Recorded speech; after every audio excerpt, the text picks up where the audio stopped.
Hi, guys. Hello, everybody. Welcome to week 8, and this is our peer review week. It's our writer's workshop week, and it is your chance to give and receive support on your drafts of your essay.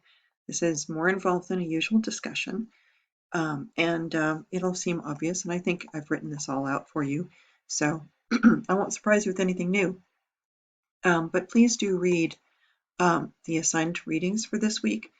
The writing as a process and revision is really important. I know you've done peer review before, but we're thinking in a deeper way as writers now, and you're going to read closely your classmates' drafts. I'm offering one-on-one conferences this week and into next week to help you with your drafts. You get 10 points for meeting with me. If you don't meet with me this time, please do consider meeting with me for the literary journalism assignment, which is right here if you're looking ahead. And I encourage you definitely to meet with me then. If you meet with me, as I say, it's a one-on-one conference. It's 10 points. I give you pointers, and if you can't meet with me, send me an email with the draft of your essay, and I will attempt to give you some pointers that way. But I would prefer the one-on-one if we can pull it off. So if you can pull it off, let's do that. As I say, I'll have opportunities for us to meet next week as well. So you click on this here link and you can get to the sign up sheet, and it will set up a Zoom meeting for both of us in both of our calendars. Because the next unit is more involved, I want you to have the heads up right here. This is the prompt for the literary journalism assignment. Literary journalism is a mix between storytelling, which is what you're doing now, with your personal essay. It involves all of the skills that you're using now, but it also involves research. It's this interesting marriage of a research report, like a journalistic report, and a personal narrative. It's both. And so it's a little bit of a juggle, and I think you're going to read some great stuff that will help you kind of navigate all that. But that's coming up. Your final draft of your essay will be due by Wednesday of next week. That's a little bit of a cushion because we want to give each other time to give and receive feedback up through Monday so that you have Tuesday and as much of Wednesday as you need to make revisions. Revisions count. I'm just giving you that heads up. Revision matters, and it's not just putting the commas where they go. It's about thinking deeply about your work and maybe diving a little deeper into it. So there are loads of resources for you, including your classmates. And there's a little note from me kind of saying what I'm saying. And here is the discussion. So you're going to post by Thursday, ideally, right? I realize that's not giving you loads and loads of time, but you've been working on this essay for several weeks, let's hope, and you're underway. Post a complete essay. You get full points if you have a beginning, middle, and end, and we can tell where you're going. It doesn't have to have every comma in the right place, but it does have to have some structure so we know what your intent is. That way your readers will be able to help you. If you give us something that's really incomplete and you're still cooking on the direction, the feedback you receive may not help you, and that's not what we want. We want actual help. So post your draft ideally by Thursday. Respond, or include a short note in which you say what you're trying that you haven't done before. For example, if you're including a scene with dialogue, or you're trying to set a mood, or you're trying to characterize a major player, and you're worried about, is this working well? What do I need to add? I don't know where to put in a scene, any suggestions, that kind of thing will really be useful to your reviewers so they know what to focus on. So please give us that little heads up. To avoid confusion, please let your group know which essay you plan to review by Friday, ideally by Friday night.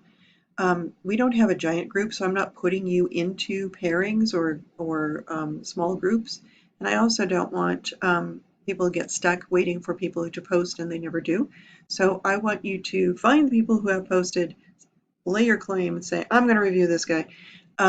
We want 2 reviewers for each writer. So if you say, I'm going to do Sally and Bob's essays, and somebody else says, yeah, I'll do Sally and Bob's too, then we're done. Sally and Bob are covered.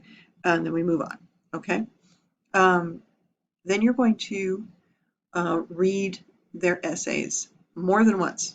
Read it first just to get an overview. Maybe read it out loud to yourself. That's cool. And then you can make edits and comments on the draft itself as you see fit. You may post these questions or copy and paste these questions at the bottom and respond to them, to the draft, or you can create another document and upload that, or you can write into the submission field, whatever, but you're going to address all of these questions, or points rather. Now do so in more than just yes, no, maybe kind of responses. Do so in complete sentences. Give us something concrete to work with. The more detailed and specific you can be, the more helpful you are, and the more points you earn. Speaking of points, you get up to 60 for this particular assignment. 20 for your submission, provided it is complete, and up to 20 for giving thorough and thoughtful feedback to your classmates. Keep in mind you want to give as you would wish to receive.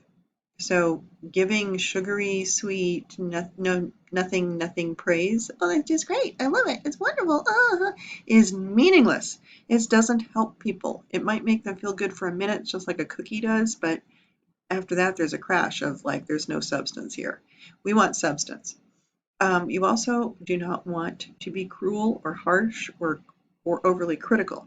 When we think about critical reading, we're not talking about being mean, we're talking about being thoughtful. So be as specific and thoughtful as you can be with the intention of helping others keep your spirit in that giving place, and I think you will benefit each other really well. So that's the deal for this week. I'm available, as you know. Reach out by email if you can't join me in a Zoom session, and holler if I can do anything for you. Also this week, I want you to consider, let me get to our announcements. There is this groovy talk that's happening tomorrow, being Wednesday, at 1. It's a panel of creative nonfiction writers and poets, and it is hosted by Jennifer Schaller, who wrote one of the essays you read this term. She wrote Against a White Background, and she's also the creator of the Composition 1 and 2 OER textbook. So, you can meet some local celebrities. Also, you'll meet Rebecca Aronson and Liz Axelrod and some other fantastic, Melanie Unruh Rodriguez, fantastic writers. Melanie, by the way, is one of the creators of Plume, which is a writers association here in Albuquerque. So if you want to learn more about creative nonfiction and maybe get some tips and pointers that might expand your own essay as you're revising it, this is a great place to go. So that's my plug. Hope you have a great week. Looking forward to reading your writing, and take care.